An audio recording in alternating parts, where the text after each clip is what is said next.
பல்வேறு பகுதிகளில் நடைபெற்ற முக்கிய நிகழ்வுகளை களத்தில் மதிமுகம் பகுதியில் பார்க்கலாம்.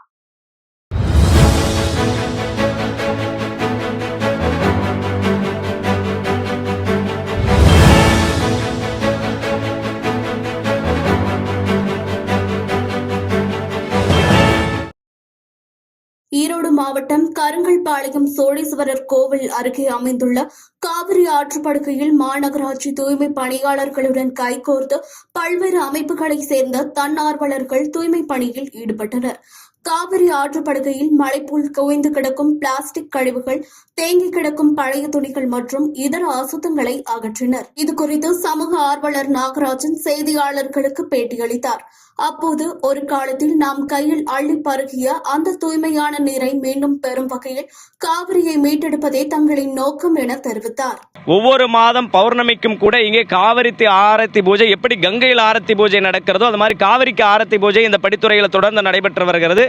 அதன் ஒரு அங்கமாக நாங்களும் கூட இங்கே இருக்கக்கூடிய தன்னார்வலர்கள், சமூக ஆர்வலர்களும் இணைந்து, அனைவரும் இணைந்தால்தான் இந்த நதிகளை காக்க முடியும், மாற்றம் நம்மில் இருந்து உருவாக வேண்டும் என்பதற்கு இணங்க நாம் அனைவரும் இன்றைக்கு இந்த ஒரு மிகப்பெரிய இந்த தூய்மைப்படுத்தும் பணியை கையில் எடுத்திருக்கின்றோம். காவிரியில் திறந்துவிடக்கூடிய, மேட்டூர் அணையிலிருந்து திறந்துவிடக்கூடிய இந்த நீரானது காவிரி பூம்பட்டினம் வரை இரு கரையிலும் இருக்கக்கூடிய மக்கள் தூய்மையாக வைத்துக்கொண்டு இந்த நதி எப்படி ஒரு காலத்தில் நாம் போய் கையில் அள்ளி பருகணுங்க, அந்த நிலை இன்னைக்கு இல்லை. ஆகவே அதை குடிப்பதற்கு உகந்த நீராக உருமாற்றும் நோக்கிலே தான் இந்த பூஜையும் இந்த தூய்மை பணியும் மேற்கொள்ளப்படுகிறது. இது எங்களால் தொடர்ந்து அனைத்து பகுதியிலும் நடப்பதற்கு பேர் உதவியாக நாங்களும் துணை நிற்போம் என்பது இந்த காணொலி வாயிலாக நான் தெரிவித்துக் கொள்கின்றேன். புதுக்கோட்டை மாவட்டம் போஸ் நகர் பகுதியில் அமைக்கப்பட்ட நேதாஜி சுபாஷ் சந்திரபோஸ் உருவச்சிலை புதுப்பிக்கப்பட்டு திறப்பு விழா நடைபெற்றது. இதில் புதுக்கோட்டை சட்டமன்ற உறுப்பினர் வை முத்துராஜா, மாநகராட்சி மேயர் திலகவதி செந்தில், துணை மேயர் லியாகத் அலி உள்ளிட்ட பலர் கலந்து கொண்டு சிலையை திறந்து வைத்தனர். தூத்துக்குடி மாவட்டம் கோவில்பட்டி அதிமுக சார்பில் மறைந்த முன்னாள் முதல்வர் ஜெயலலிதா பிறந்தநாள் விழா பொதுக்கூட்டம் நடைபெற்றது. இதில் சிறப்பு விருந்தினர்களாக முன்னாள் அமைச்சரும் கோவில்பட்டி சட்டமன்ற உறுப்பினருமான கடம்பூர் ராஜு, அதிமுக மாநில கொள்கை பரப்பு துணை செயலாளர் நடிகை கௌதமி கலந்து கொண்டு சிறப்புரையாற்றினார். இதனைத் தொடர்ந்து திருப்பத்தூர் மாவட்டம் வாணியம்பாடி அடுத்த பள்ளிப்பட்டு பகுதியில் முன்னாள் முதலமைச்சர் ஜெயலலிதாவின் 78வது பிறந்த நாளை முன்னிட்டு அம்மா மக்கள் முன்னேற்றக் கழகம் ஆலங்காயம் மேற்கு ஒன்றிய சார்பில் பொதுக்கூட்டம் நடைபெற்றது. இதில் அம்மா மக்கள் முன்னேற்றக் கழக அமைப்பு செயலாளரும் முன்னாள் அமைச்சருமான பாண்டுரங்கன், தேர்தல் பிரிவு செயலாளர் பார்த்திபன் ஆகியோர் பங்கேற்று சிறப்புரையாற்றினர். அதேபோல் விருதுநகர் மாவட்டம் சாத்தூரில் ஜெயலலிதாவின் 78வது பிறந்தநாள் விழா பொதுக்கூட்டம் மற்றும் நலத்திட்ட உதவிகள் வழங்கும் நிகழ்ச்சி நடைபெற்றது. விருதுநகர் கிழக்கு மாவட்ட செயலாளர் RK ரவிச்சந்திரன் தலைமையில் நடைபெற்ற இந்த கூட்டத்தில் பங்கேற்பவர்களுக்கு வேஷ்டி, சேலை தருவதாக கூறி அழைத்து வந்ததாக கூறப்படுகிறது. இந்நிலையில் கூட்டம் முடிந்த பின்பும் டோக்கன் மற்றும் சேலை வழங்காததால் ஆத்திரமடைந்த பெண்கள் வாக்குவாதத்தில் ஈடுபட்டதால் பரபரப்பு ஏற்பட்டது. திருவள்ளூர் மாவட்டம் பொன்னேரி அருகே பஞ்சட்டியில் அமைந்துள்ள வேலம்மாள் தொழில்நுட்ப கல்லூரியில் 13வது பட்டமளிப்பு விழா கல்லூரி வளாகத்தில் நடைபெற்றது. இதில் சிறப்பு விருந்தினராக இந்திய விண்வெளி ஆய்வு நிறுவனத்தின் முன்னாள் இயக்குநர் மயில்சாமி அண்ணாதுரை கலந்து கொண்டார். பின்னர் மாணவர்கள் மத்தியில் பேசிய அவர், இந்திய விண்வெளி ஆராய்ச்சியில் மாணவர்களுக்கு உள்ள வாய்ப்புகளையும் வசதிகளையும் பற்றி எடுத்துரைத்தார். அவர் தன்னுடைய உரையில் கடின உழைப்பின் தேவையும் அவருடைய வாழ்க்கையில் கடந்து வந்த பாதையையும் பற்றி கூறி மாணவர்களை உற்சாகப்படுத்தினார். இதில் பல்வேறு துறை தலைவர்கள் மற்றும் ஏனைய பேராசிரியர்கள் கலந்து கொண்டனர்.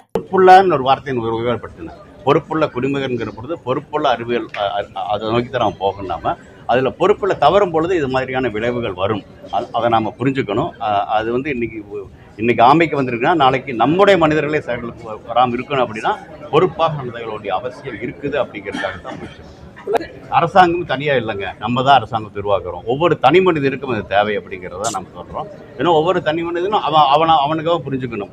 மகாத்மா காந்தி சொன்னார், மாற்றம் என்பது அவங்க தன்னிடமிருந்து ஆரம்பிக்கணும் அப்படிங்கிறது. அது மாதிரி இந்த பொறுப்பு அப்படிங்கிறது அவங்ககிட்ட இருந்து வர வேண்டிய அவசியம் இருக்கு. தப்பான கருத்து. ஏன்னா உலக நாடுகள் எல்லாமே சேர்ந்து நிலவு கண்டுபிடிக்க முடியாத பொழுது முதல்ல கண்டுபிடிச்சவங்க நாங்கள். உலகத்தில் எந்த நாடுமே முதல் முறையாக செவ்வாய்க்கு போகாம பொழுது முதல் முறையாக ஜெயிச்சவங்க நாங்கள். ஆக அதை தாண்டி சில தவறுகள் நடக்கலாம். தவறுகள் நடக்காமல் இருக்குன்னா திரும்ப சொல்கிறேன், பொறுப்பாக நடந்து கொள்ள வேண்டும்.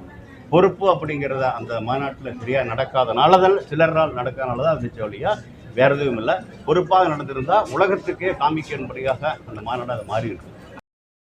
விருதுநகர் மாவட்டம் ராஜலட்சுமி திரையரங்கில் நடிகர் ராதிகா சரத்குமார் நடிப்பில் வெளியான திரைப்படத்தை ரசிகர்களுடன் கண்டு ரசித்து அவர்களுடன் கலந்துரையாடினார். அப்போது தாய்க்கிழவி திரைப்படம் குடும்பத்தோடு அமர்ந்து சிரிக்கவும் கருத்து சொல்லக்கூடிய நல்ல தரமான படம் என்று தெரிவித்தார்.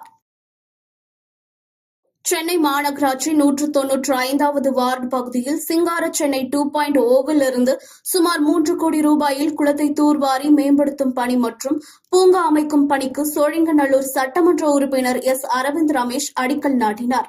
இந்நிகழ்ச்சியில் சென்னை மாநகராட்சி 195வது மாமன்ற உறுப்பினர் க. ஏகாம்பரம் உள்ளிட்ட அரசு அதிகாரிகள் பங்கேற்றனர். திருப்பூர் ஜீவா காலனி பகுதியில் தமிழ்நாடு அனைத்து வகை கூட்டுறவு வீட்டு வசதி சங்கங்களின் பணியாளர்கள் யூனியன் சார்பில் 4ஆம் மாநில பொதுப்பேரவை கூட்டம் நடைபெற்றது. இதில் தமிழகம் முழுவதும் இருந்து 500க்கும் மேற்பட்ட நிர்வாகிகள் கலந்து கொண்டனர்.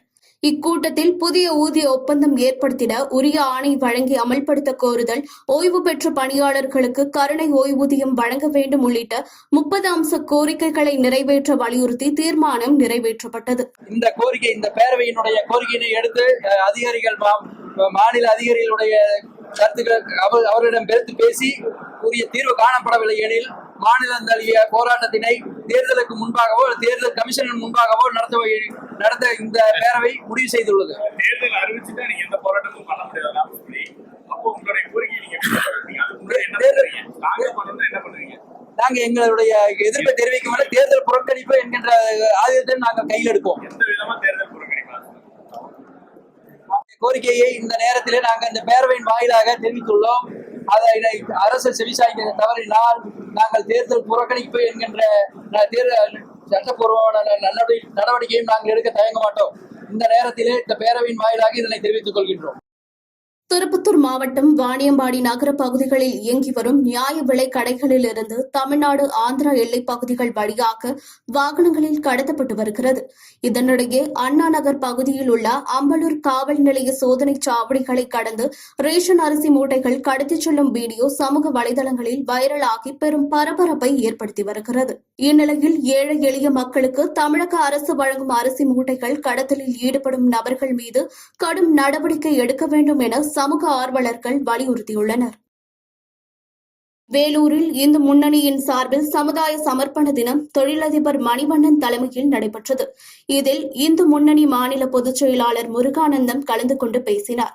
அப்போது தமிழகத்தில் தீவிரவாதிகள் நடமாட்டம் அதிகமாக உள்ள நிலையில் அதனை கட்டுப்படுத்த தமிழக அரசு நடவடிக்கை எடுக்க வேண்டும் என வலியுறுத்தினார். திருப்பூர்ல பயங்கரவாதிகளை டெல்லியில இருந்து போலீஸ் பிடிச்சுக்கிறாங்க. பொதுவா இந்த அரசாங்கம் இந்த பயங்கரவாதிகளுக்கு ஆதரவா செயல்படுறாங்க. ஆந்திராவில இருந்து பயங்கரவாதிகளை பிடிச்சு இங்க பிடிச்சிட்டு போறாங்க. கர்நாடகத்துல இருந்து போலீஸ் பயங்கரவாதிகளை பிடிக்கிறாங்க. ஆனா தமிழ்நாட்டு போலீஸ் இதை பிடிக்கிறதே இல்லை. அது மட்டும் இல்லாமல் இந்த தமிழ்நாட்டில் புதுசா ஒரு படை ஆரம்பிச்சிருக்காங்க. இந்த மாதிரி பயங்கர தடுக்கிறதுக்காக தடுப்பு படை வச்சு ஒரு டிபார்ட்மெண்ட் ஆரம்பிச்சு அதுல சில போலீஸ் எல்லாம் பொறுப்புல போட்டுக்கிறாங்க. இவங்களும் யாரும் அதை பத்தி கண்டுக்கிறதே இல்லை. இதெல்லாம் ரொம்ப ஒரு மோசமான ஒரு செயல். வருங்காலத்துல தமிழ்நாடு ரொம்ப ஒரு பயங்கரவாதிகளோட புயலிடமாகவும் நிறைய வெடிகுண்டு சம்பவம் நடக்கக்கூடிய ஒரு மாநிலமாகவும் தமிழ்நாட்டை மாத்துறதுக்கான திட்டமிடுறாங்களோ அப்படின்னு தோணுது.